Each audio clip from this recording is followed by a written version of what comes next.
Emalunga kanye nebalandzeli be-SACP eMpumalanga abambe umbhikisho ngaphandle kwamahhovisi ahulumende njengengcenye yekufaka incindezelo kuhulumende kutsi usheshise usukumise loluhlelo lolubitwa nge-National Health Insurance. Lokhu kwenteka ngesikhatsi labanye bosomabhizinisi kanye nalamanye amaqembu epolitiki baphikisana naloluhlelo lwahulumende. Mapalane we-SACP eMpumalanga Lakhe Mbuyane uthi batawulwa ngato tonke tindlela kuthi loluhlelo luphase. Silapha namhlanje singamakomanisi sitoyenza isiqiniseko sokuthi le NHI bill iyasayinwa ifakwa emthethweni eSouth Africa kude kuthi bantu labahluphekako bakhone kuhlwamula.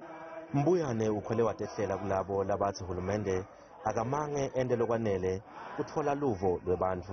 Bongqowankulu labenta mitamo yokuthi babambelele lelihlelo le NHI lingabe semthethweni si concern kakhulu ngabo and sitimisele ukuthi silwisane nalabo ngqowankulu. Inhlangano yetisebenzi ikhosathu ithi yakusekela kakhulu lokhu lokwentiwa yi-SACP. No, we are fully behind the South African Communist Party on the call for the full implementation of NHI. Tikhulu letivela ehhovisini lemphathiswa welitiko letemphilo Sase temukele loluhla lwetikhalo letivela ku-SACP.